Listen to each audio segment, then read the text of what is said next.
It's going to be a short one today. I'm rolling.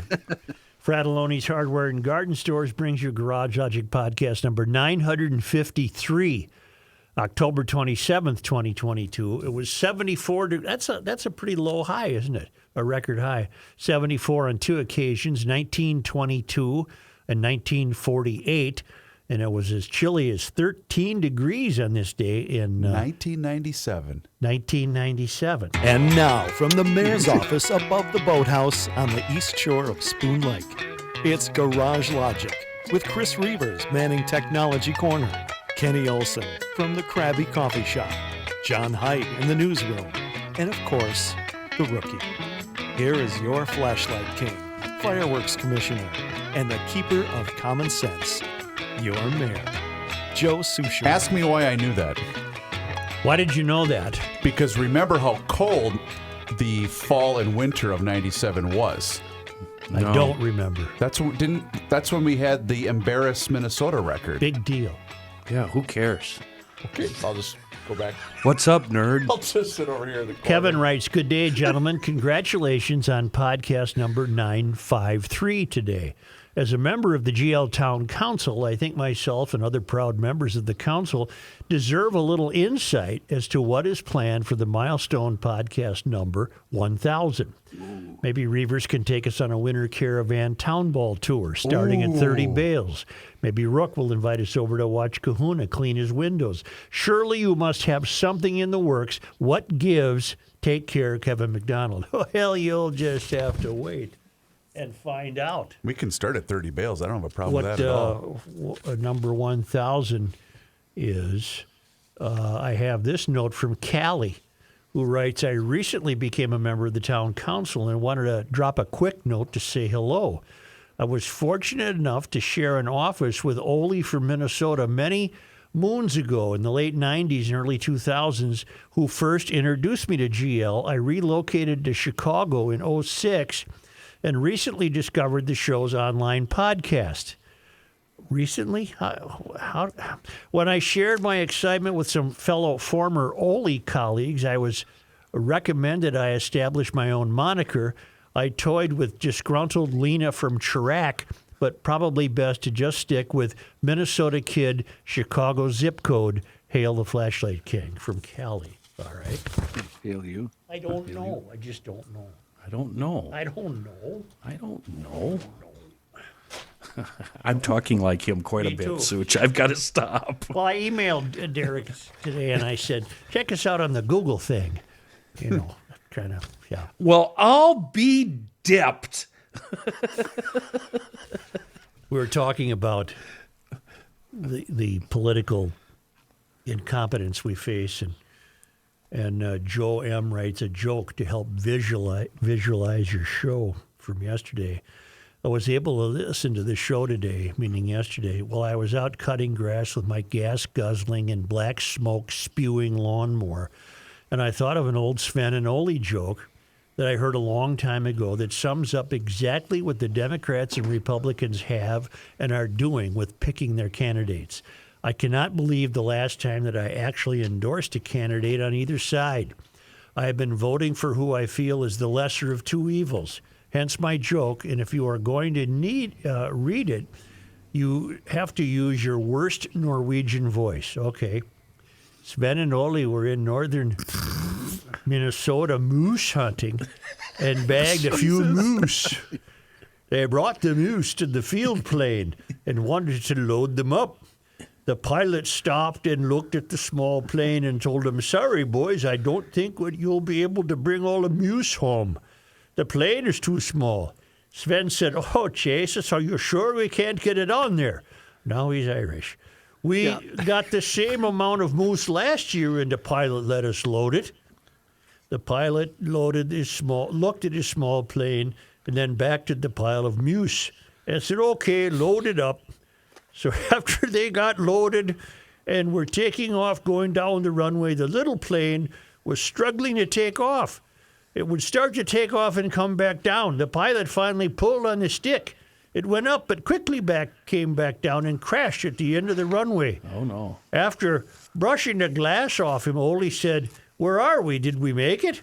Sven looked around and said, I think we crashed at the same place we did last year. Get it? See, that's the end of the joke, but I feel that both parties are doing the same exact thing that didn't work last year. On a side note, I was wondering if I could get a ruling. Do you say cut the grass or mow the yard? My wife hates it when I say cut the grass, which is why I take every chance to tell her that I'm going out to cut the grass today. Okay, I just got done cutting the grass. Boy, doesn't the grass look great after I got done cutting the grass? It is not going to change what I'm going to say, but I was curious. Thanks for the great show, and thank you for pushing back in a world of bad governance. I personally say cut the grass. I refer to one person and one person only to decide such an important matter, and that is the great Tom Kelly. I'm going out to cut grass. There you are. There it is. Oh, he cut grass. Cut Best. grass. Do you grass. remember what that was? So we used to have TK on Royce's show every other week, and Pat was asking him about managing the All-Star game. You know, I think it was sometime in July or whatever, and he asked, "So, TK, are you gonna watch the game tonight?" And he says, "Nope, I'm going out to cut grass." The play story in today's Star Tribune is record greenhouse gas surge ominous. And the St. Paul Pioneer Press gave that same story its just due with about 3 paragraphs on a very interior page. By the way, if I haven't said it, let me say it again. Okay. The Pioneer Press has changed its entire graphic look. It's really looking handsome. It's changed its entire graphics. I'd like to comment. I don't get it out my way. Well, I know you don't, but Yeah, I even can't if get it up here either. Can't get it in South Minneapolis. Possible to get anybody on the phone to talk to about it either. Sorry. Fly-by-night operation they got there. Sorry, Joe. Joe can't even find out where to go to get his paycheck. They got a big stack of them somewhere. Where are we? Well, you're not here. I was interviewed yesterday by a Penn State student. Oh, that's right. And she's working on some sort of, I don't know. Oh, I asked her, how did you get wind of me? And she said, I just went around the country and looked at papers that have been snapped up by hedge funds. Oh, wow. And the Pioneer Press is among them. And she wanted to know the impact that had on the newsroom and on and on and on and on. And I broke it all down for her. Nice kid.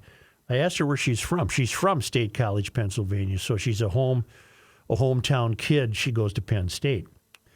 And so I was telling her about, I've been around long enough to have enjoyed seeing and existing in the complete heyday of the American newspaper. Sure. Private jets, the whole thing, big buildings with big newsrooms and just fantastic. And then I gave her the history of the building shrinking and shrinking and shrinking. And I said, I'll tell you a funny story.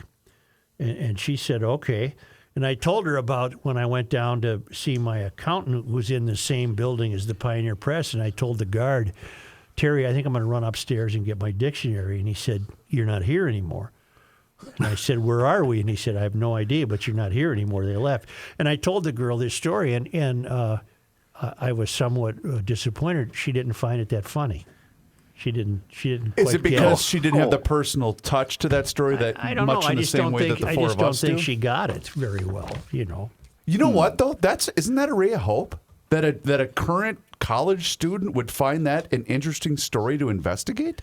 Yeah, that is a ray of hope. Seriously, I think that's cool. I did not explore with her whether she intends to try to become a reporter, because I would have had to disabuse her of that notion and say, honey, you got to find something else because this is a dead end. No, but don't you want someone like that to pursue journalism? Sure, why not? In any event, all right. I sensed his sincerity in that one. In any event, the play story is record greenhouse gas surge ominous. But locally, on the Fox 9 website, we get a story called Minnesota Waterways Falling to Near Record Lows as meaningful moisture stays away. And I certainly would not disagree with that. It hasn't rained in a long time. It hasn't rained substantially. And God bless Fox 9. Is it Cody Matz. Matz? Yep. Yeah. I don't know if Cody Matz is responsible for this, but on the Yes, website. he is, because I saw his piece this But morning. on the website, there's no mention of climate change in this. Right. And on the website, and they always have, for example, what they're claiming in this story is that we're closing in on the record driest June through October. And they gave me the top 7 driest June through Octobers, which I appreciate greatly because it rests my case when they do this, or anybody does this. And I told you guys that I fear we're going to wake up one day and somebody's going to smarten up in this Mysterian Marxist movement that has nothing to do with the environment, Right. and they're going to eradicate these records from the history books, and that would be entirely possible when you see how other histories are easily erased. Mm-hmm. So I can see where weather records would be wiped off the books. But Channel 9 had them today. And the story is basically Lake Minnetonka's low, White Bear's low, the rivers are low, and they are. We need rain. And then they listed the driest June through October months in the history of Minnesota, at least as far as we know. Number 1 driest 18 something. No, number 1 driest June through October was 1910. Okay. When we only had a total of 6.93 inches of rain. Now, 2022 this year has moved into second place with 7.06 inches of rain. Not that much more rain than we had in 1910. Third on the list is 1936 with 7.32 inches of rain. Fourth on the list is 1894 with 7.79 inches of rain. Fifth on the list is 1889 with 8.82 inches of rain. Sixth on the list is 1948 with 8.93 inches of rain. And seventh on the list is 1933 with 9.26 inches of rain.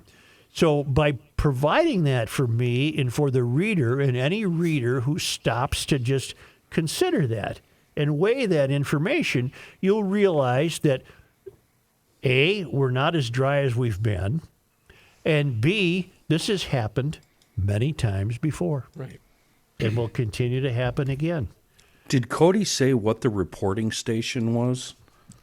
Let's see. This has led to a rainfall deficit. Now our waterways are showing it. It's a very easy story to whip through because it's short. So basically, this happened 50, 60, 72 years ago was 48. Right. It was this somewhat dry. I'm not seeing where they measured. Okay, and then the second question, what did you say, 36 or 37? For what year? 36.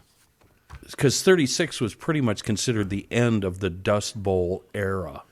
36 ranks third as the driest June through October in Minnesota. Interesting that it ranks that far down because third everybody is, yeah.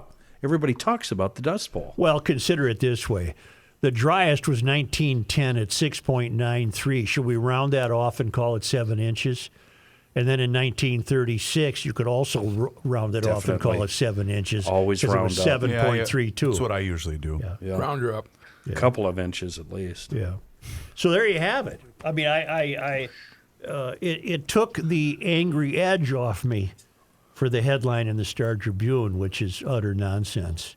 Yeah. And Well, Cody's been attending the University of Garage Logic for some time. well, I appreciate it. And I looked. Are they going to mention climate change in here? And they don't.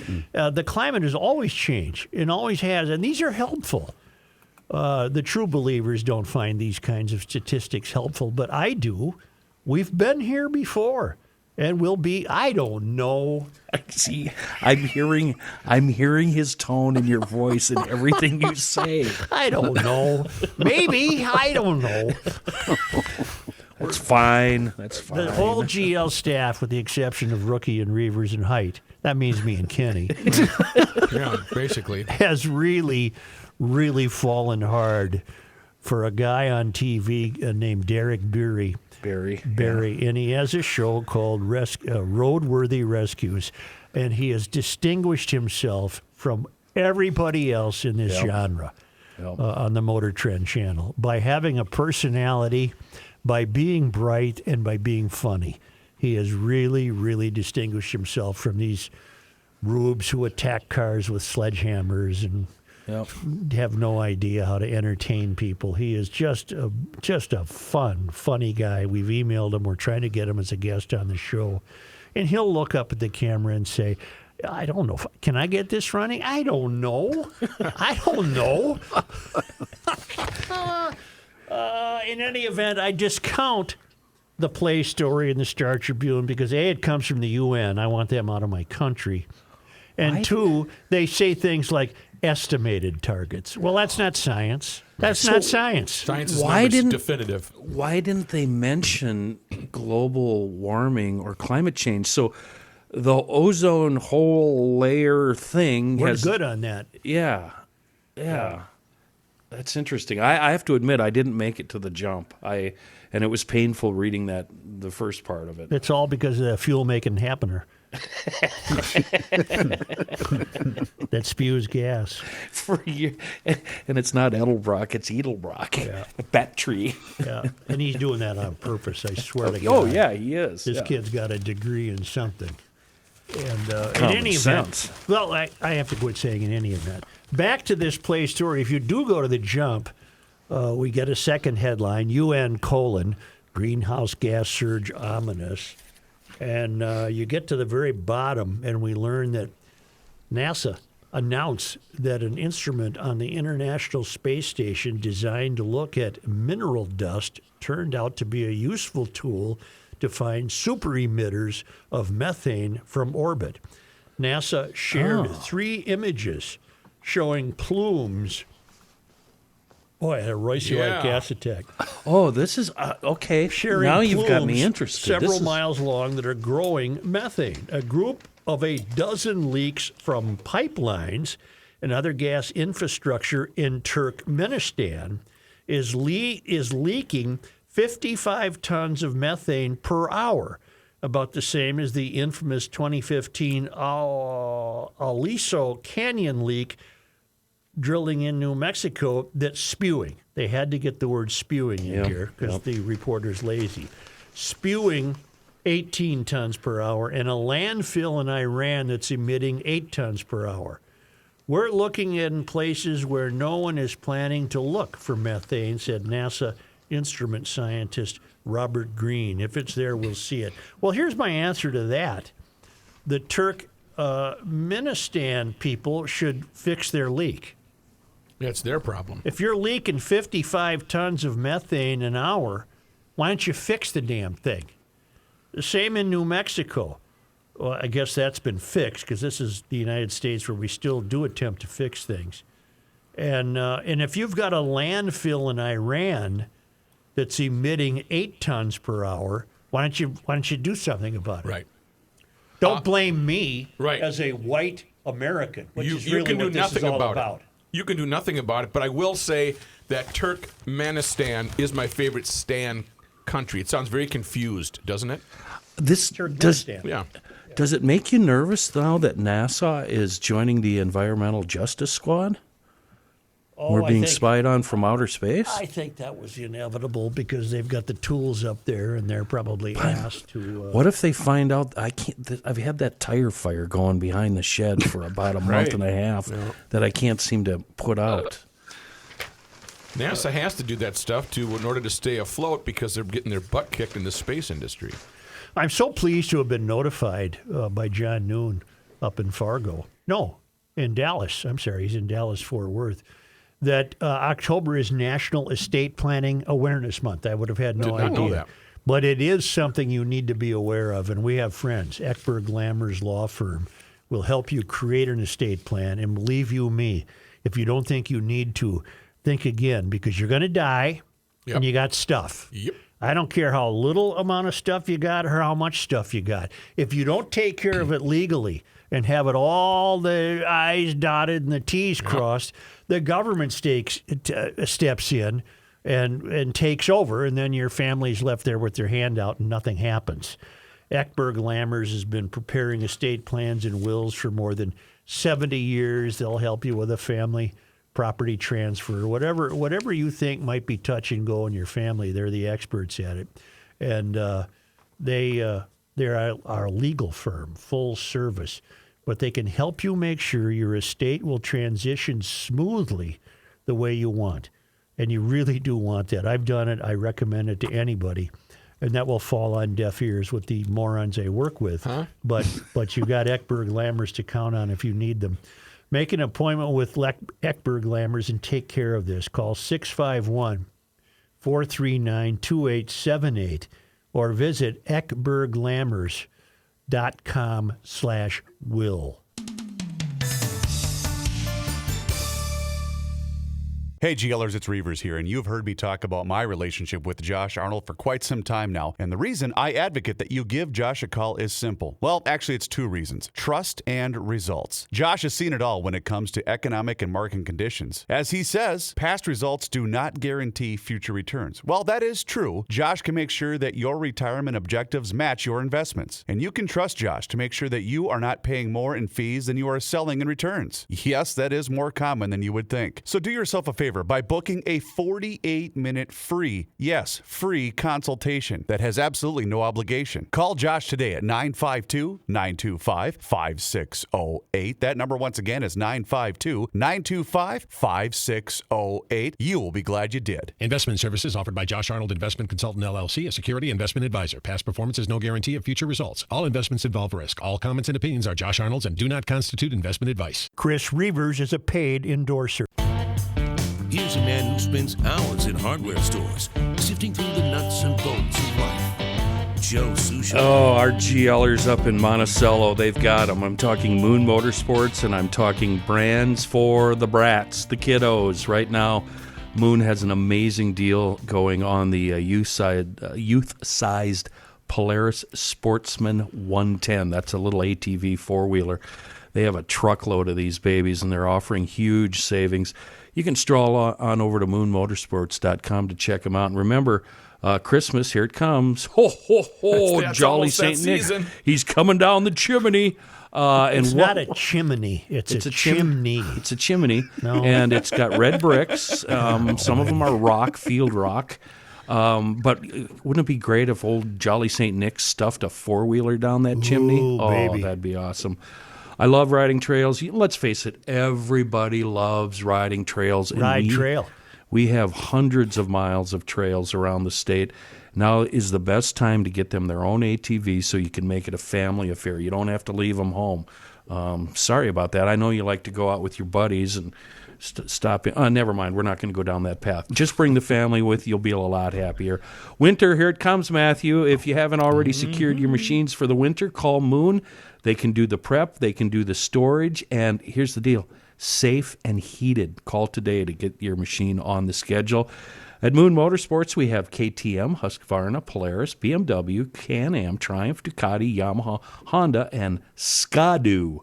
They're on the south side of 94 in Monticello and on the web, moonmotorsports.com.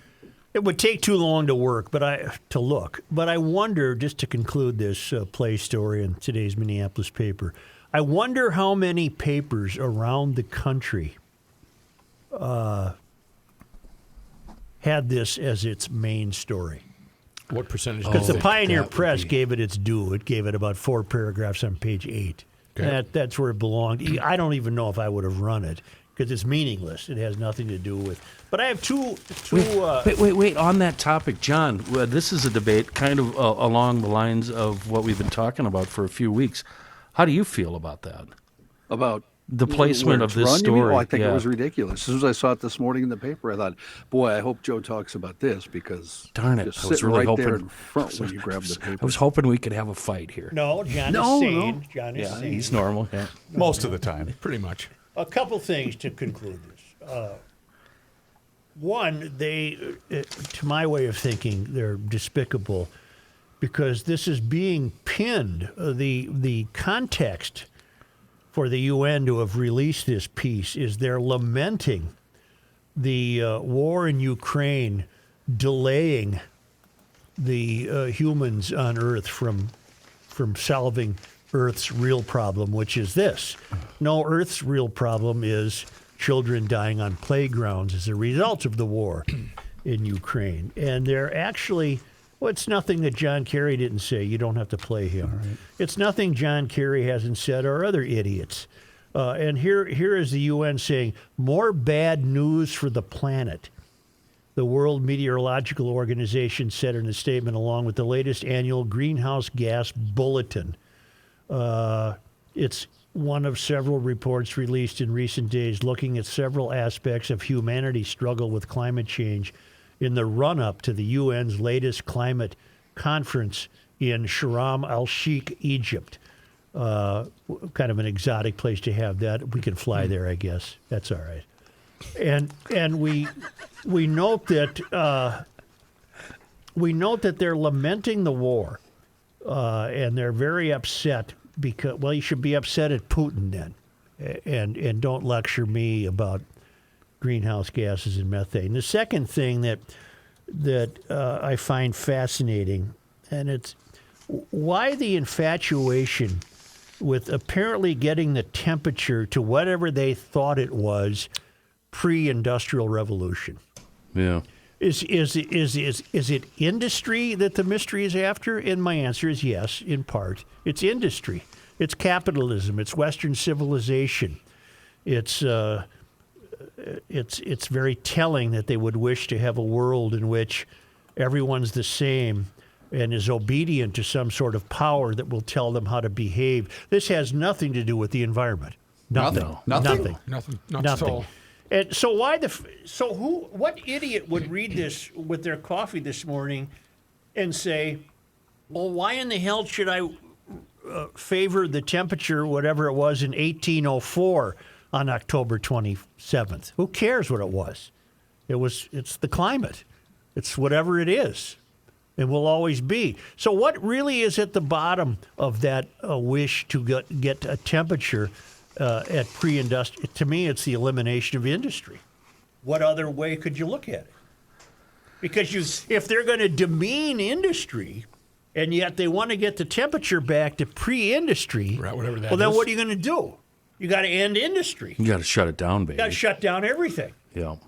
Which would behoove only the elites, the owners of us. Then they couldn't go to Egypt. Boy, I don't know. The thing is, and you mentioned it, that really, really sticks in my craw is the fact that they'll discount virtually all of the world's problems and place this climate issue above all of them. It's not the world's chief. It's not even in the top 30 problems. But war in Europe, an international energy crisis, global inflation, and political turmoil in countries like Britain and Brazil have distracted leaders and complicated cooperative efforts to tackle climate change. Isn't that something? So none of that matters more than climate change. Isn't that something? You know what my new favorite thing on the show is? And you've only been doing this probably within the last year or so. When you get so fed up and disgusted with political situations just like this, you turn into John Bansley at the end of your rant. I don't know. With each fraction of a degree of warming, tens of millions more people worldwide would be exposed to life-threatening heat waves, food and water scarcity, and coastal flooding, while millions of more mammals, insects, birds, and plants would disappear. Never mind Putin, never mind the world's problems. This is worse. Last night, it's been on before, but I'm captivated by it. I happened to catch a National Geographic special on the Yellowstone caldera. Mm-hmm. If it blows, we're all dead. Kenny's driving straight towards it. No, but if it blows, seriously, there's no reason to believe it's going to happen tomorrow or 1,000 years from now. The point is nobody knows, but it will blow again. And when it does, you having changed your light bulb ain't going to make a bit of difference. Well, wait. What if I just give another tax to the government? That's going to put a stop to it. That will help. Okay. That will help. Okay. Yeah, or if you vote for Democrats. Well, then that put then an end to it. the Yellowstone caldera will not erupt again. Because that's what Amy Klobuchar told us. But there's a great big cauldron of bubbling and burbling down there, and someday it's going to go. And when it does, you'll have nuclear winter. There'll be no crops. People will starve to death, and people will choke to death, and it will cover the globe with ash, and it'll be over. Because nature's bigger than man. Every year. It wins out every time. All 4.5 billion years, nature has won. Nature's bigger than man. So I've been reassured by, I don't know, internet experts know. who bloop me. Internet experts. No, remember, John, on Krabby, we were talking about what we're going to do, bugging out, how are we going to Sure, yeah. survive. And I brought up Yellowstone and the cauldron, and I got many emails saying, oh, that's millions of years from now. Don't worry. well, we don't know that. Yeah. We don't know that. And if it goes, it goes. There's nothing you can do about it. But boulders the size of Schmelz Countryside Volkswagen SUVs will land in your yard. And there's not a damn thing you can do about it. That's right. So light them up and drink Jameson. We should The mayor says we should charge Derek for every new follower he gets, because my sense is that we're really heavily promoting his We deal. really are. And I want him on so he can start promoting us, because Garage Logic is a natural fit with Vice Grip Garage. Yeah, we go hand in hand. what you should do. Have him come to your garage and pretend that something's not running. Well, no, I don't wouldn't have to pretend. I've got a stuck 49 Minneapolis Moline. He could help me out. He'd fix that in an hour. And then he could drive it back to the Twin Cities. There's something wrong with your fuel making it happen. In your electric whirler thing. Yeah, sparklies. You got something wrong with your sparklies. I don't know. I just don't know. I don't know. Let's be done with the UN. Bleep you, UN. You want them out of your country? I do. Okay. F-U-U-N. That's like E-fun. Rick has a note on the Samer theory, which is pretty interesting. It's like Joe, on Monday's podcast, what did you say? You said F-U-U-N. I said that's like Chris fun. says, yeah. Didn't I say bleep you? You did. Yeah. On Monday's podcast, Jeff in Pequot Lakes wrote in about the Samer theory as a possible explanation for the illogical thinking of the left. No, if it's radio waves, wouldn't it affect all people, not just the left? Yeah. There was some question about why this seems to affect some folks and not others. Well, even a bunch of dummies should have come up with the obvious answer. It's the result of tree inequity. I'm only half joking. Think about this. The closer you get to the nation's tallest buildings and the farther away you get from nature, the more electromagnetic waves you have zipping around your head. Ergo, you move into the city and you lose your mind. You become another leftist who can't think and can't link. I buy that. Yep. There ain't no radio waves out in the middle of nowhere. Out here in Krabby County, we're pretty good. Yeah, here in Goshen County, we're all right. I don't know. Don't, Joe. We got to stop. We have to stop. Well, speaking of that, where is it? Oh, really the ultimate windmilling, because the euphorians cannot link. They're incompetent leaders. What is the driving force of political activism? One of the driving forces of political activism, the closer you get to the country's tallest buildings. I'll just answer for you. Okay. You must rent. Right. Owning is an example of undue privilege. It takes up space. You're being unkind to the earth.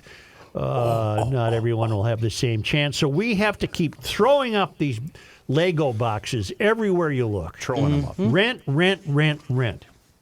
This is from World News, KSTP. I wonder if they went to ABC for this.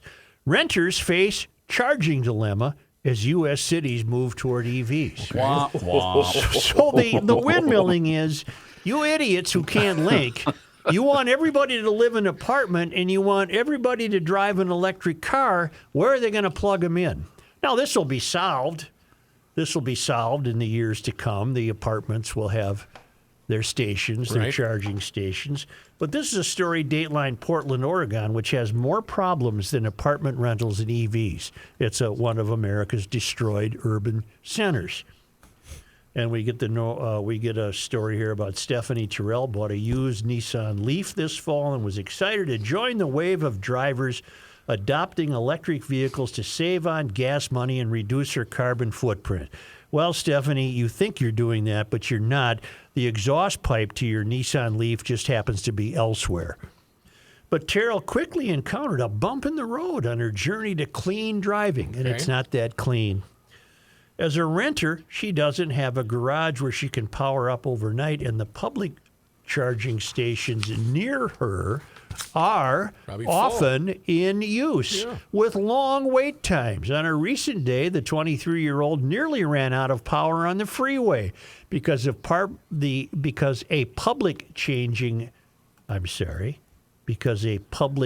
charging station she was counting on was busy.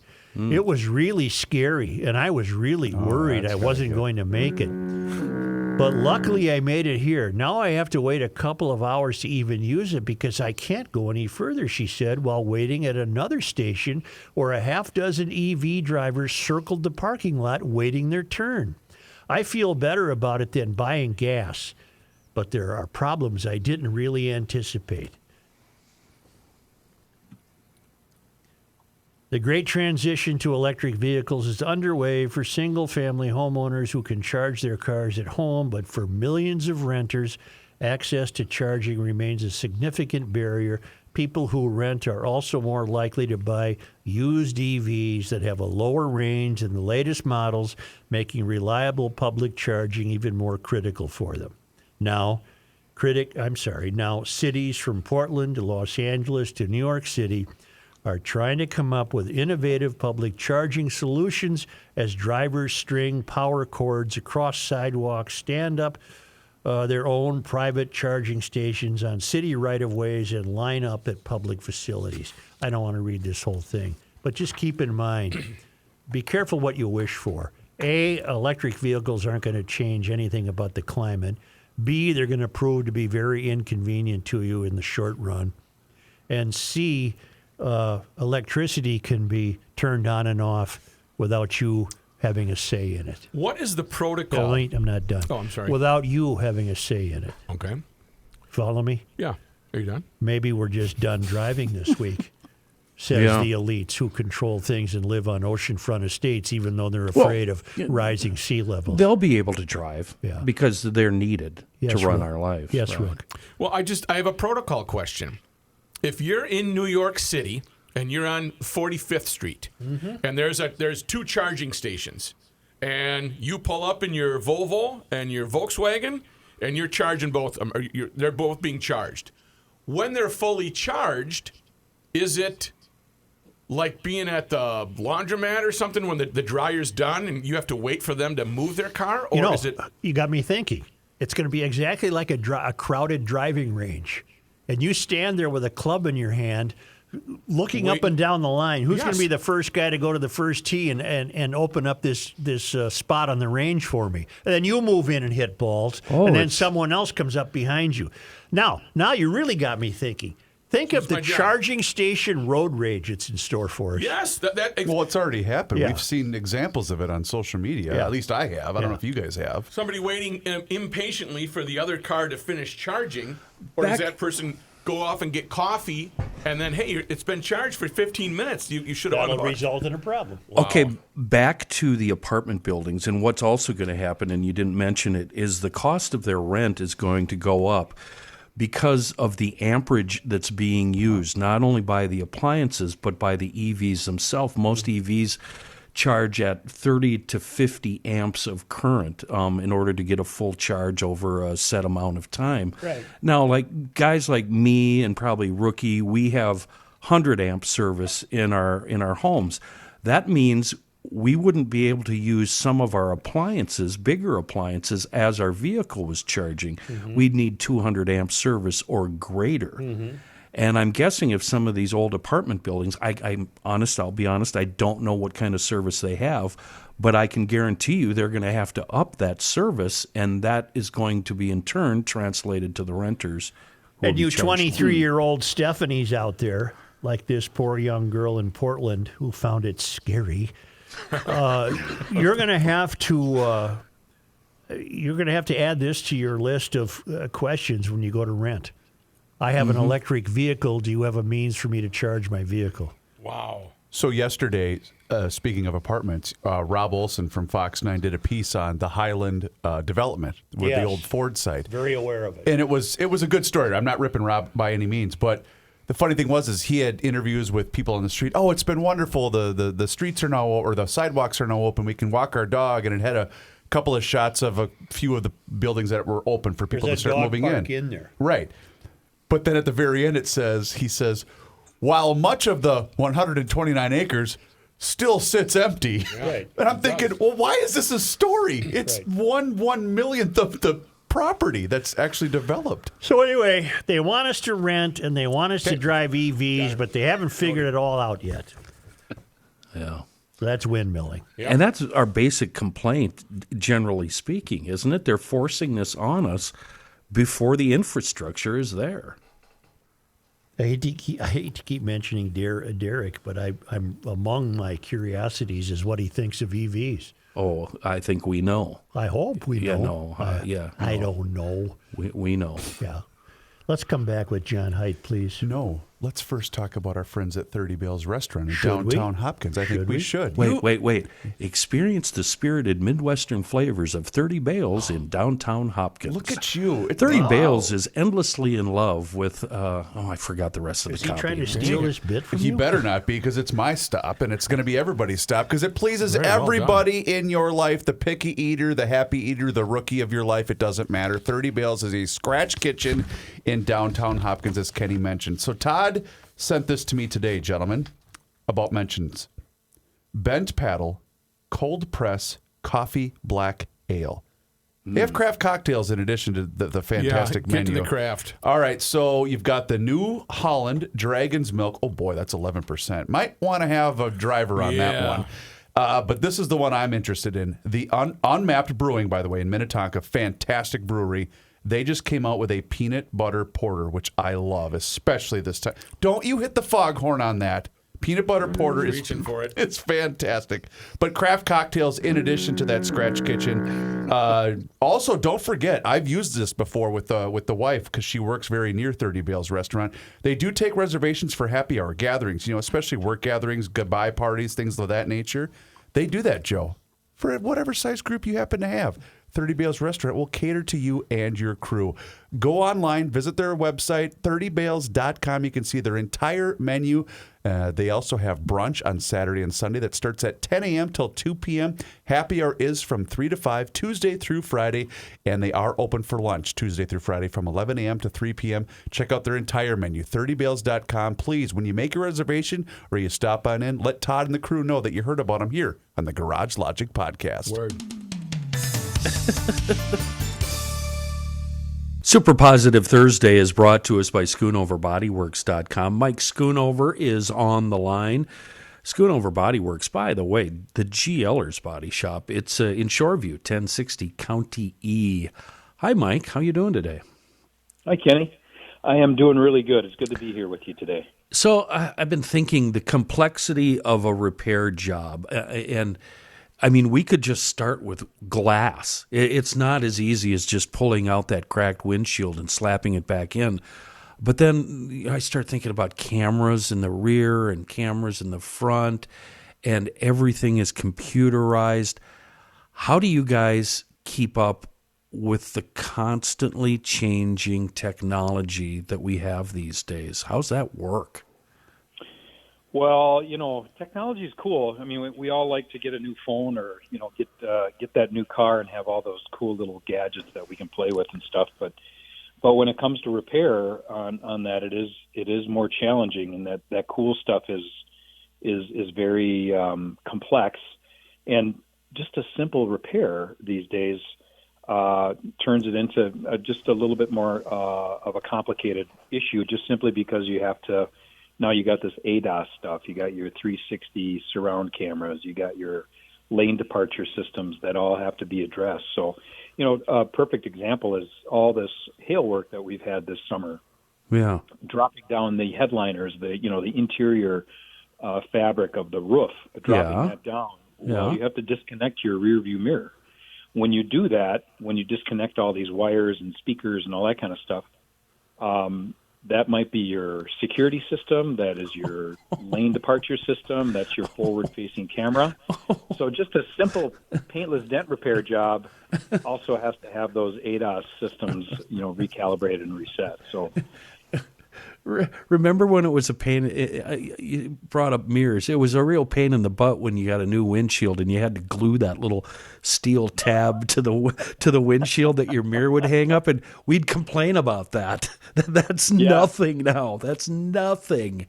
Yeah, it's crazy. So that big box behind the rearview mirror of all these new cars, that there's a lot going on there. That's keyless entry. That's your alarm system. That's your forward-facing camera. There's so many things that are just tucked up underneath all these pretty little plastic pieces we have.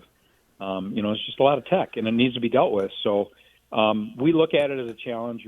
We've embraced that this technology is here, and it's got to be dealt with. And like we like to do all the times, we like to do that all under one roof when we can. Well, yeah, of course. But now I'm thinking, okay, that means extra time. That means your labor rate goes up, and that means insurance companies are going to be paying more for the repairs, and that means insurance companies are going to be raising their rates. Is that true, or am I dreaming here? Yeah, yep. So for instance, our rates, our labor rates, just simply because the market is so tight for labor. In the last 9-10 months, the labor rate for the collision repair industry, at least in this market, has gone up $10 an hour. Yeah. And you need that. I mean, that's just the way it is, because now we are, we've never had to compete against, the retailers or the big box stores or the Amazons of the world for labor, but now we have to, because we're paying higher hourly rates for even our lower skilled positions that we need. So yeah, the cost of labor is up, and you need some pretty competent people and smart people to be able to understand how all these operations work. Right. How they interact. So yeah, it's but yeah, you're right. Insurance rates, I'm sure are going to go up and that type of thing. But look at the cost of the cars. The more tech you pack into these vehicles, the more they're going to cost. Well, I know one thing, whether you're driving a 2002 or a 2022, if it's related to anything with that automobile or truck, repair, glass, service, body work, oil change, whatever, Schoonover Body Works and Glass in Shoreview can handle it. 80 years strong in Shoreview, always rated as one of the best Metro's top shops, and the official body shop of Garage Logic, schoonoverbodyworks.com. You'll learn more here by accident than elsewhere by design. Here's Joe Souchere. Here's John Heidt. Thank you, Joe. This news is brought to you by the Rivertown Medical Center in Stillwater. They specialize in regenerative medicine and regenerative cell therapy. For instance, if you're having issues with peripheral neuropathy, that's where you get the pain, the numbness, the tingling in your hands or feet. Well, your doctor probably would tell you not a lot you can do about it.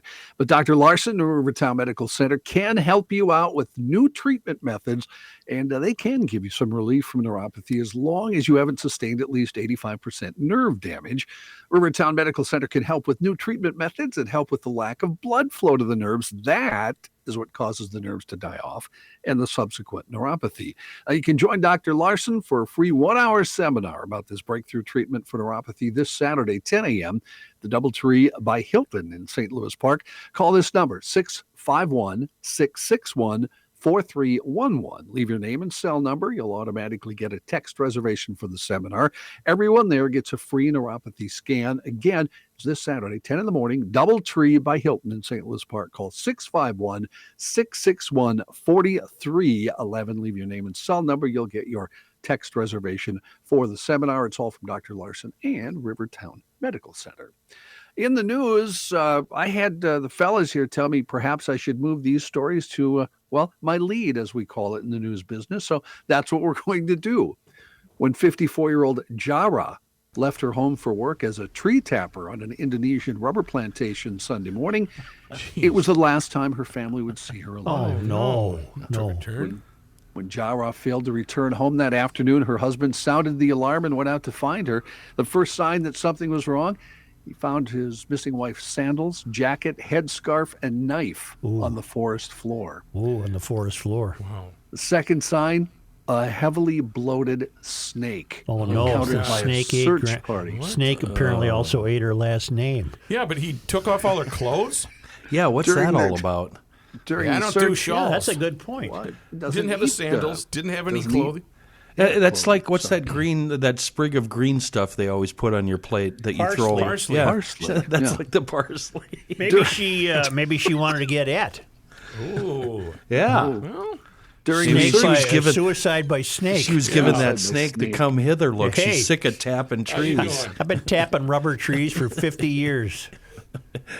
During the search, the team found a giant python measuring about 22 feet in length, which they suspected had preyed on the victim, Oh, according to the no. local police. That's tough. They referred to the victim simply as Jara, in line, Joe, you asked about this, with the Indonesian custom of going by just one name. Didn't have a last name. Isn't that what Bob Marley was always singing about? Jara, protect me. I don't think so. That's tough on the family, though, to lose grandma to a snake. Yeah, it's tough. Yeah, Well, and how slow is she? Because pythons are not quick like rattlesnakes. Well, If it's a big python, they do saying grab she- you and squeeze you to death. She jumped into its arms. The search team doesn't have arms. They don't have arms. can you? A serious question. Can you cut grandma out of there and revive her? Well, Well, as a matter of fact, the search thank team you, John. killed the reptile, sliced open its stomach, where they discovered Jara's remains still completely intact.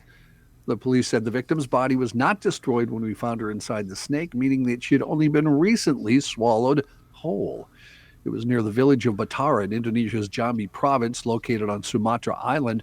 Non-venomous pythons usually prefer not to attack humans, choosing instead to feed on smaller animals, which they secure with a non-venomous bite before they suffocate the animal to Right. death. So too through late for heart constriction. resuscitation? Serious question. I Yes, guess it was. she yeah. was. Yeah. She was deprived dead. of oxygen. Squoze her to death. Okay. Do you think the snake Squoze? had to pause because it got the meat sweats? Just take a brief time out before you finished. Speaking of snakes, a 19-year-old South Florida man You captured. done with grandma? Yeah, grandma's done. Yeah, she's gone. Well, God bless you, grandma. Gee whiz, what a tough way to go. Tough way to go. Yeah, I don't know. I don't know. A 19-year-old South Florida man captured 28 Burmese pythons during a 10-day competition that was created to increase awareness about the threats the invasive snakes pose to the state's ecology. Matthew Concepcion was among the 1,000 participants from 32 states, Canada, and Latvia who took part in the annual challenge. They removed 231 of the unwanted pythons total, according to the Florida Fish and Wildlife Conservation Commission. Now, for his efforts, Concepcion was awarded the $10,000 ultimate grand prize, courtesy of the Everglades Foundation. Is he the guy from Latvia? No, he's no, Florida, I don't think FLA. Concepcion, yeah. Same thing. Dustin Crum won a $1,500 grand prize for removing the longest python, which was about 11 feet long. I'm seeing a Earlier this year, Latvian snake rustler. Yeah, and he's barefoot. Kind of like Borat. Yes, and he's yes. barefoot, wearing just a loincloth. We are here to support your war on snakes. What a snake. Earlier this year, you may remember the heaviest Burmese python ever captured in Florida.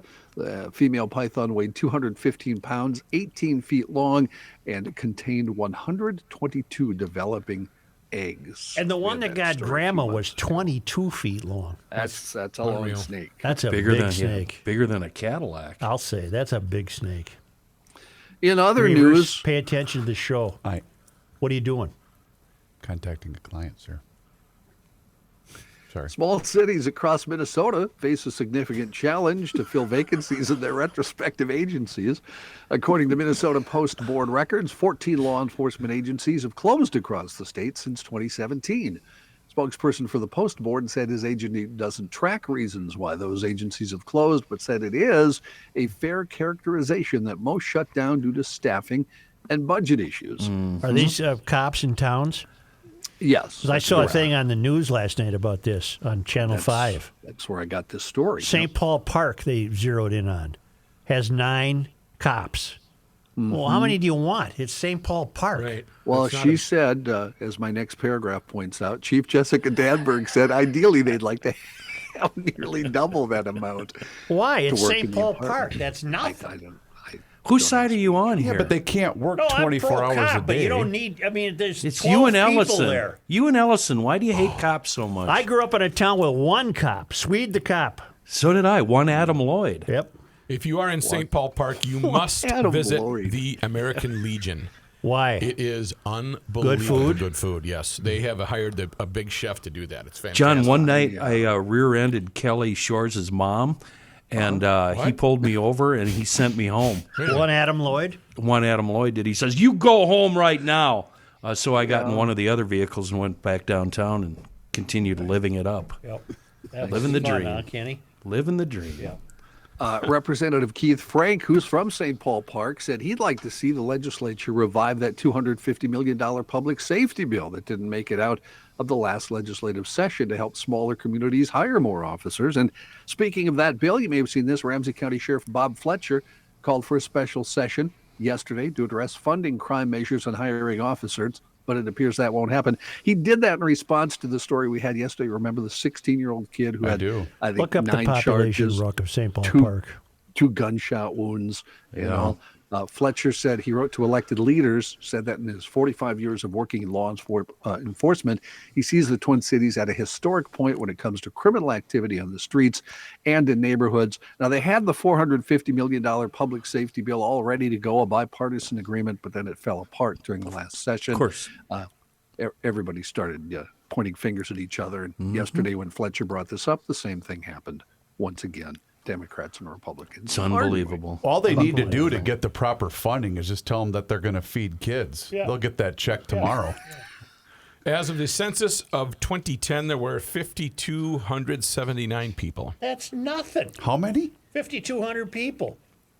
Can't 9 cops cover 5,200 people? It depends on really. I don't know what the ratio is supposed to be. But do they routinely help out St. Paul, or do they help out other jurisdictions? I think by other Cottage jurisdictions routinely help out St. Paul Park. Gotcha. Oh, they got a big crime problem in St. Paul Park? No, it's a nice small little town, but it's butts up against Cottage Grove It's right there by the river. and Newport. Yeah, Yeah. Is that where all the coyotes go? up from the river. Got They it. could use one Adam Lloyd. They could use Swede. He pulled me 17 over, and Scotty Hendrickson got out and ran, like one Adam Lloyd didn't know him. Like you wouldn't know who it just was.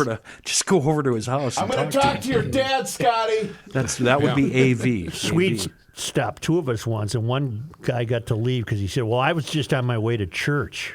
Oh, that old line. So Swede let him go, and I got stiff. A 17-year-old now charged. for work. And I was working at a mortuary. You know Walked those in on a few cold ones, I'll tell you that. I was a those grass cups. cutter. Those cups that you get when you go to a kegger, Yeah. had about 6 of those full on the dash, and they all went everywhere. I would imagine they were spilled. Yeah. Spilt. 17-year-old is now charged with murder and assault after authorities say he attacked several of his family members and killed his grandmother. Ramsey County prosecutors this morning charged the 17-year-old with second-degree intentional murder and 2 counts of first-degree assault. There's a lot of details about this story that I'm not going to read, only because they're pretty harrowing. Thank you. But go Can we ahead and name read it this yourself. fellow, or is he a juvenile? He has not been named, although they have named the grandma already, so we know who the family That's is, tough. I'm basically. serious. That's a bad. Yeah, 88 years old, grandma was. So Well, she didn't get eaten by a snake. So there's that. So you got that going for you, which is nice. It's In not a bit of nice at all. a rare move. Are you using a microphone, Joe? Chris, is Joe not by the microphone? He routinely backs away from the mic, and then people yell at me because the levels are off, and I routinely tell Joe, you got to stay close to the mic. Well, here's the problem. He goes away from I'm the here now, microphone okay? to watch Reavers to see if Reavers is paying attention to the show, which means then he may not be heard. And Rook, you're the only person that can testify that if you're looking at the screen, what does he automatically assume? That you're watching the Cincinnati Reds play the San Diego Padres. What are you doing? 19. Nice. I just have my email up, and I always have the stream. See this? I always have this up. What's great about Well, being bleep up your here, email, I can't unless it see has something to anything. do with the show. what's great It about usually being does. up here in Krabby County is my TV that has Vice Grip Garage on is right by the camera, so he can't tell when I'm not watching him. Well, I just got to move assume my you are. TV. Yeah, I got to move my TV. Or maybe it's a Barbara Stanwyck marathon. In a bit of a rare move, former Governor Jesse Ventura released an endorsement. The state's 38th governor, who served as an independent from 1999 to 2003, has endorsed DFL incumbent Governor Tim Walz for re-election. He said, as an independent statesman, I don't believe in the major political parties. Since leaving office, I've rarely endorsed a candidate of any political persuasion. But this election, he said, is too important. That's why I'm endorsing Governor Tim Walz for re-election. Ventura cited Walz's actions during the COVID-19 pandemic, as well as his support for women's rights and abortion rights as reasons he's voting for Walz. He added he won't stand with anyone who cannot condemn the January 6th insurrection. In response to Ventura's endorsement, Walz said, Jesse and I don't agree on everything, but we agree that this election is too important to sit out. Ventura's endorsement comes 2 days after former President Donald Trump endorsed Republican candidate Scott Jensen for governor. Would Sir, Jesse have done I that? have a question. Oh, I'm sorry. Sir, were you sought for that endorsement, or did you just come up with this on your own? I don't know. All right, but Do what now? were you called? Yeah, they called me Walsy as I talked to him last week, and he said, are you going to back Dr. Scott Stevens and Matty Burke because he played football? And I said, I don't know. So I thought about it and just said, I'm going to endorse Walsy. Is that what you call him? Yeah. All right. If I don't call him Gov. Yeah. Governor, was it because of, we all know that you're pretty worried about the corona. Was it because of Walz's actions during the pandemic? Is that what it was? No, I liked his debate strategy where he's out laying in the weeds. You know, he ain't going to be seen by anybody. Why's my Jesse? It's got to be a lower pitch. It's too high right now. Like Well, me. that's your problem. Like you me. got to work on that. I talked to him this morning. Oh, what did he say? Hello? Actually, the first lady picked up, and I had a nice Well, conversation you with love her. the first lady. First thing how was the wedding? How was the kids? How was the? And said Why it was didn't you great. invite Jesse?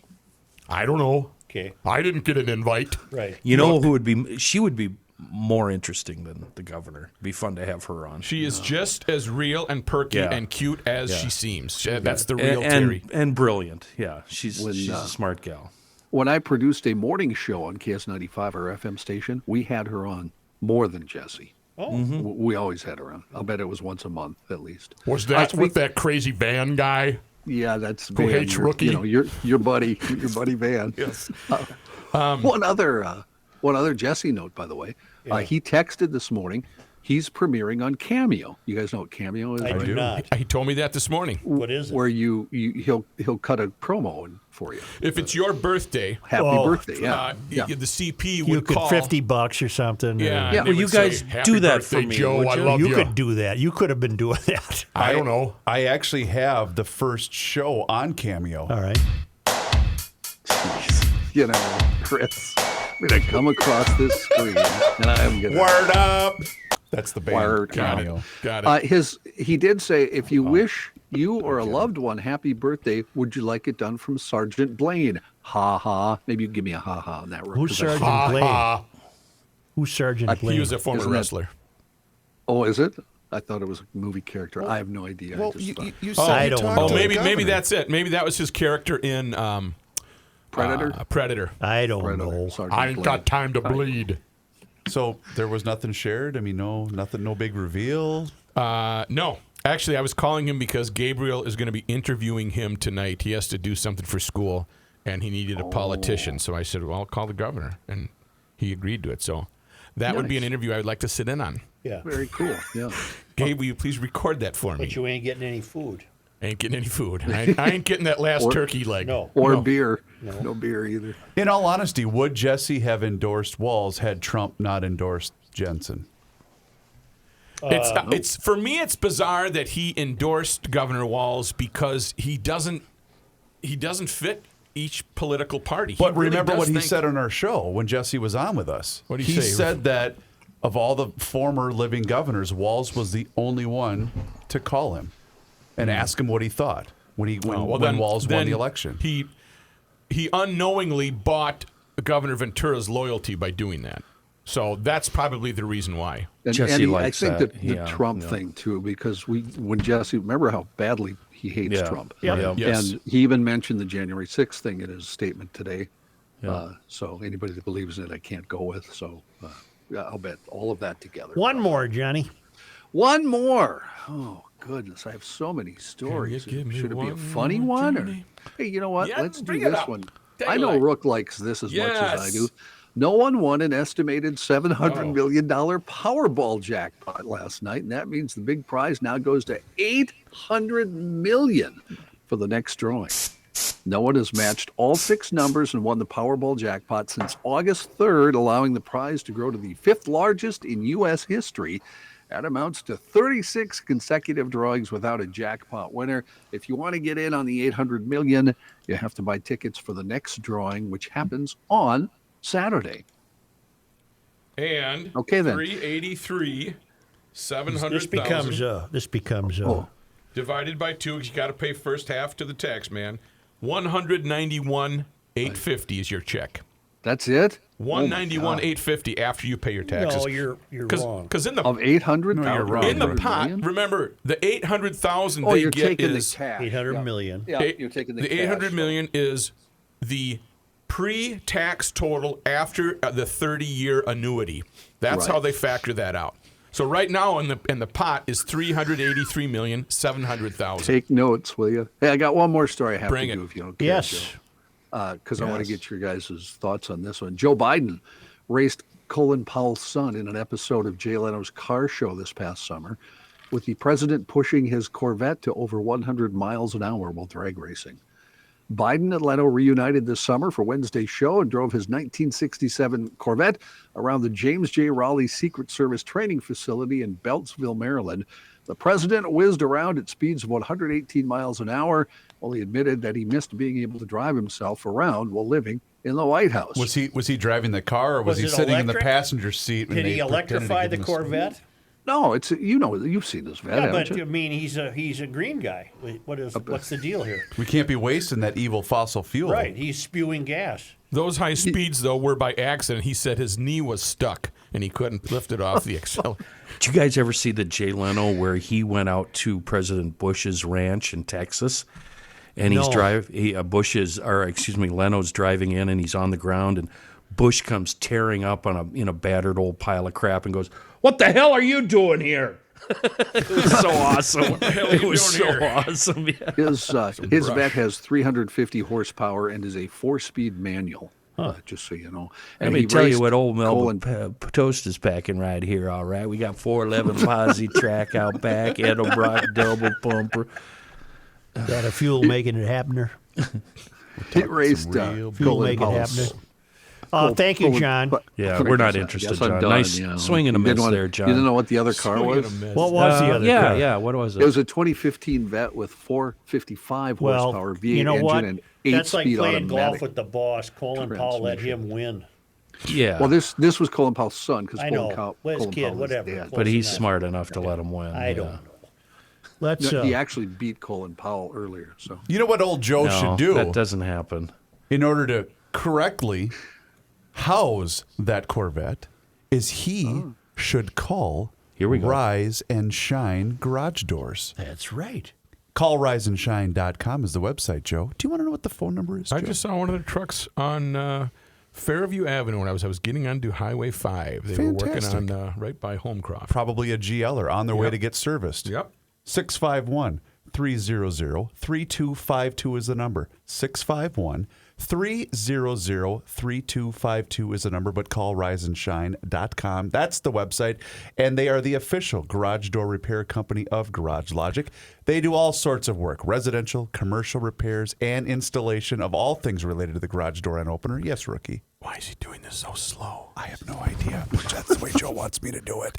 They also have a perfect 5-star rating on Google and Yelp, and that's because customer service is the number one most important thing to Rise and Shine garage doors. They're coming to my place on Saturday to do some work at my house. Hopefully I'm home. We always give options, by the way. They don't do high-pressure sales. They let the customer choose from the different solutions that are best for them.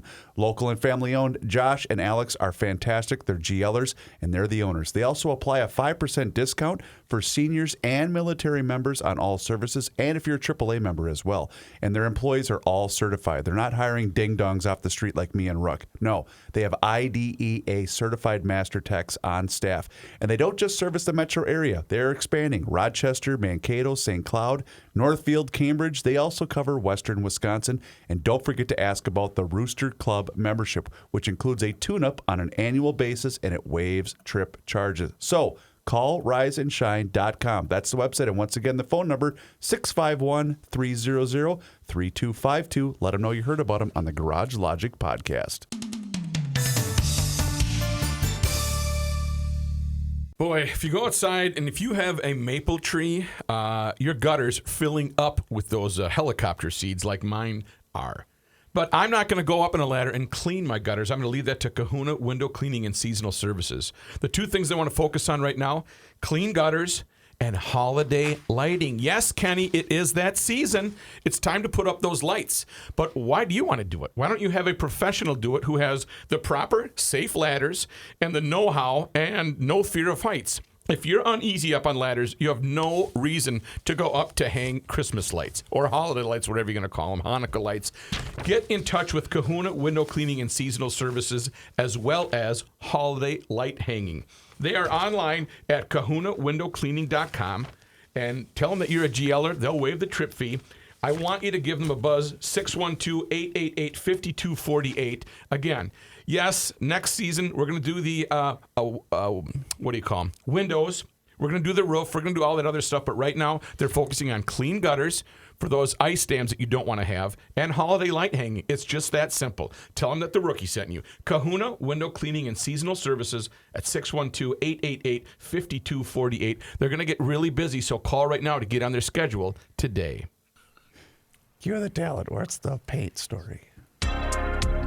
It's the end of the world as we know it, and he feels fine. Joe Souchere.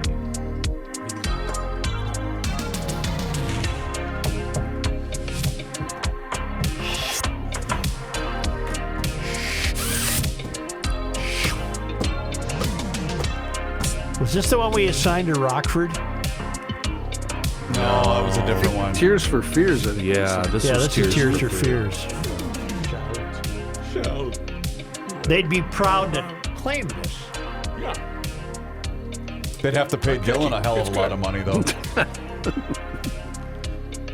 Let it all out. We should have Joe go through that list that Super 70s tweeted yesterday.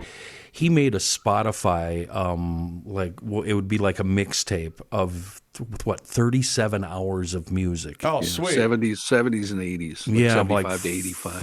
maybe. 400 to 500 songs.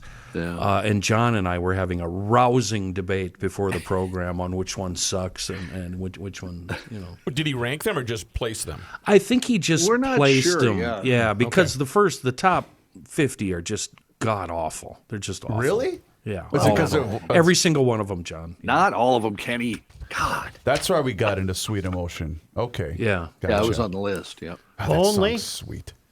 Only. Because they come to us all the way from Marloth Park in Mpumalanga, South Africa, from the traveling Lymans at worldwidewaftage.com. On this day, October 27. In 1829, Christopher C. Andrews was born in New Hampshire, a pioneer advocate of the application of European forestry principles to American conditions and a persistent sponsor of the preservation of forests for posterity. He would serve as the state's first chief fire warden and as the commissioner of forestry from 1905 to 1911. Okay. On this day in 1849, October 27th. the territorial legislature created the original 9 counties of Minnesota. Benton was named for title. That's too long of a one. On this day, Wabasha was named for Dakota leaders. Washington for our nation's first president. 3 of the original counties no longer appear on the Minnesota map. Wanaha County near Lake Traverse was named for Wanatan, a leader of the Yankton Dakota. Pembina County, Pembina, included much of what would become North and South Dakota, and Makata County was north of present-day Crow Wing County. Did you say much of North and South Yes, Dakota? yes. That's a hell of a... And isn't there still a town by that name, John? Pembina, yes. Oh, yeah. In North Dakota. Yeah, Yep. yeah. All right.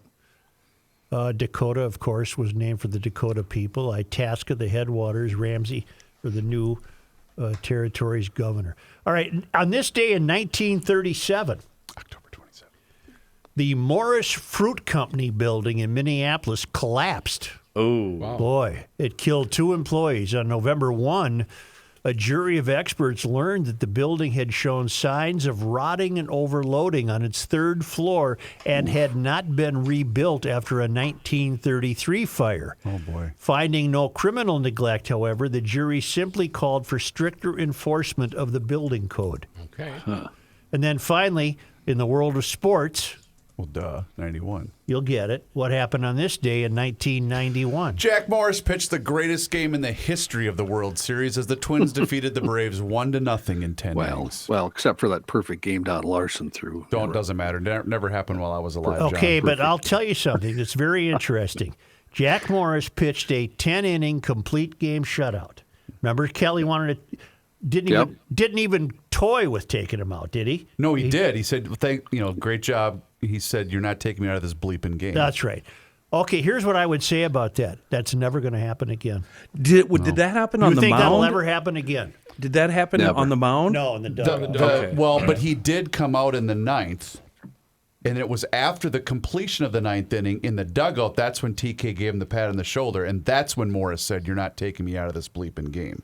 But on the mound, he also tried, and Jack said, no, I'm not coming And out. Kelly had the good instinctive sense to back off. Speaking of Super 70 chart, sports. What chart did he look at? He what didn't. chart did he look at? Right Yeah. here. Yeah. Okay. The Super analytics 70 say- Sports has a picture of Tom Kelly. It said, this is what managerial is all about. This guy just got out of the bleeping way. Yeah, he got out of his way. Right. I've tried that Jack Morris attitude with management. It didn't work out as well as it did Let's for me. spend 1 minute with this. Will that ever happen again? Oh, no, of No, course not. Well, not a chance. I don't think so. Look at what happened. Was it 2 years ago, John, when the Rays Yep. played the Padres? Blake Snell was, the Rays and the Dodgers. And the Dodgers, yeah. Blake Snell was pitching a great game, a 2-hitter shutout For the Rays. and that's the only reason that the Dodgers were losing. And what's his name? Dave Roberts, the Dodgers manager, said when Cash took him out of the game, that's when we knew we were going to win. Wasn't that Game 7 It was also, Game I 6. think? It was Well, game don't 6. these players have any balls? They do, but Okay, but- analytics is ruining baseball. But don't the managers understand the mental high that they're on when they know that these pitchers know they cannot be defeated? Why the hell would you get in the way of that? But here's the Analytics. distinction Analytics. with Morris. You got a future Hall of Famer already. Mm-hmm. So Kelly knew what he was getting into. Now you've got a guy that goes I can't believe I'm talking baseball. That maybe goes 5 to 6 innings and doesn't have the endurance that a guy like Jack Morris The has. baseball has changed dramatically in 31 years. So you're saying, Matthew, that these guys 31 would years. That was these like guys wouldn't yesterday. last 9, Right. even if they wanted to. No, they wouldn't. I'm saying, Jack Morris had the street creds to finish off and go into the 10th inning.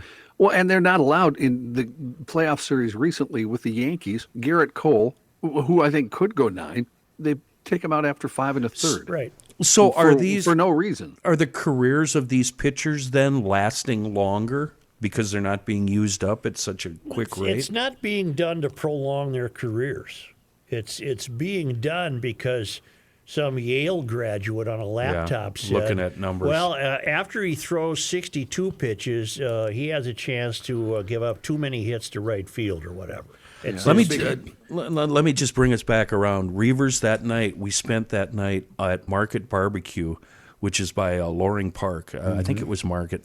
And we walked down to the festivities, and I don't think I ever before then or after then attended a party that was that fun. It was so unbelievably festive and fun and just, wow, mayhem. So not counting the WNBA, it's been 31 years since this state had a championship. Correct. And It's counting never Gopher had hockey. one in hockey. It's never had one in football. It will never It's have never one in had basketball. one in the NBA. No. It will never. And it's had 2 in baseball. At second and short. Pena in a jam. The Twins are going to win the World Series. The Twins have won it. It's a base hit. It's a 1-0 10-inning victory. How do you not get the chills? I do. Let me throw one stat at you before we stop this. I just looked it up. In 1982, that'd be 40 years ago, right? Right. 734 complete games in the major leagues that year. Wow. 734. Last year, 2021, Yep. 33. Oh, my So gosh. 701 more complete games 40 years ago than there was last And year. I think baseball was better 40 years ago. Yeah. Can't argue with you. So it all starts up again tomorrow. Yeah. Philadelphia at The Houstons. Houston's, and there's something going around. It could be internet folklore, but apparently Philadelphia winning the World Series is very ominous for the economy. Yeah, when they win the World Series, the economy Did tanks. they win in 29? Did Philadelphia win in 1929? Doubt it. That had to be a Yankee Well, thing they at won that it in point. was it 06 or 07 that they won the so Yep. the housing market, sure. Housing market went. What about And they won it in 1980. what happened in 80? I don't know, but I know that they won the World Series in 1980. Well, I mean, what happened to the economy? Well, the economy was already in the tank, remember, Yeah. during the Carter administration. Yeah. So, Was 1980 the year Brett the had Phillies. the hemorrhoids? Phillies beat the Cubs 4-1. What year? 29. No, they would have Really? yeah. Really? Yeah. Yes. I'm not joking. I'm looking at it too. Then I'm rooting for Houston, and I don't like Houston. I'm rooting for the Phillies. Brad Hand, Cheska, What Minnesota. the hell? What? Get The Phil- off the but wait, show. The Phillies are an You're expansion team, fired. right? Why? Get off the Phillies show. suck. But the Phillies are an I'm expansion rooting team. for Houston. Houston cheated. Yeah, I can't I was, cheer for the Astros. No, I was talking to Reavers. Yeah, I can't cheer for Houston. Oh, Reavers. What a Do slap we have to the games face. Friday, Saturday, Sunday? Friday, I'm rooting Saturday, for the Monday. Phillies, too. Friday, Saturday, Monday, all in Houston? No, the first 2 will be in Houston, the next John. 3 in Philadelphia. Why should we not root for Philly? They're horrible. Kenny? Philadelphia is full of horrible, Kenny, horrible people. I agree with you. That's why I was pulling Rotten for the people. Padres. I did not want to cheer for Philly, but Houston is the absolute scum of baseball. I love cheaters. I love them. Cheaters are awesome. Well, that cheating thing has been overplayed. Long time ago. Are you out of your Oh, mind? somebody 5 banged on the years at garbage least. can lid. Big Oh yeah, deal. that Deal. would be at all deal. helpful to know what Oh. freaking pitch is It coming made every the time. game interesting. Come on. That explains a lot about your guys' political affiliations. Sorry. Zinger. Wow, wait, he gets He this. shoots and he scores. You know what I am? I'm a 2017 World Series denier. Denier. Well, wait a They minute. beat that year. They beat the Dodgers. Yeah. Yes, Well, they Rick. also Okay, I'm beat confused. The Yankees in the playoffs when obviously Altuve knew what was coming from Aroldis Chapman. Your Yankees cheated as well, by the way. I don't need to remind you of that. Not like that, though. No, they still cheated. In baseball, we cheat. That's the famous Well, Royce words. there's some kinds of cheating in baseball. I No, like, Royce's so I'm Royce's not gonna rule lie. is when he votes for the Hall of Fame, as long as you didn't get caught, I'm voting for you. Absolutely. That's his rule. Hell yeah. That's why he voted for That's Pudge. it's like racing, man. You know, If you ain't it's not cheating, you ain't cheating if you trying. don't get caught. Are we done? Wait a minute. Yeah. The Goodbye. long wrap-up, wasn't it? Philadelphia Athletics I got to get going here. moved to Oakland, right? Yes. Where were the Phillies? Where did the Phillies come from? They were always there. Didn't Philly have 2 teams? 2 teams. I didn't know that. Yeah. Okay. Appreciate you. Johnny Mack, Philadelphia Athletics. John Kruk, Philadelphia Phillies. Did they both play in Shibe He Field? was salty, wasn't he? Oh, I love Philadelphia Phillies. Kruk. yeah. He does their play-by-play color. He'd occasionally does. say the TV games. wrong thing out he loud. would. Yes, he Hilton would. Stadium, Yep. 71 to 2003. You're here for one reason. Shibe Park, 38 to 70. Who? The That A's? was the Phillies. Philly. All right, now let's go through the Pirates. What a sense to the Pirates. Forbes Field. Forbes Field up on the hill. How about New you two? Krabby Coffee Shop out this week. You can find it at garagelogic.com. We Got any thank you baseball on there? for listening. You can Hell also no. find it I on don't know. podmn.com. Subscribe to Garage Logic on YouTube. And don't forget to tell your friends and family about the Garage Logic Town Council. I'll tell you more about that tomorrow. Well, I'll be dipped. I'll be cha. This thing's knocking more than a Jehovah's Witness. Can you say that? It is time once again to check in with our guy, Mr. Money Talk, Josh Arnold, who's with us once again here in Garage Logic. And now is the time for you to do the same and check in with Mr. Money Talk for that free 48-minute financial consultation by doing just what I did. Pick up that phone and dial 952-925-5608. That number once again is 952-925-5608. You call that number and you get Josh. And you're always going to get straight talk. You won't ever get sugar-coated advice. Josh is on the line with us once again here in Garage Logic. And boy, Josh, today, big surprise on the economy and a nasty hurt to the NASDAQ today. Big surprise to the economy after 2 negative GDP quarters in a row, which statistically counts as we're in a recession. First quarter, negative 1.7% down GDP. Second quarter, down 0.98% GDP. This quarter, big surprise, up 2.6% growth in the GDP. That is a big number, a big reversal, and all of that without a major increase in inflation. Oh my goodness,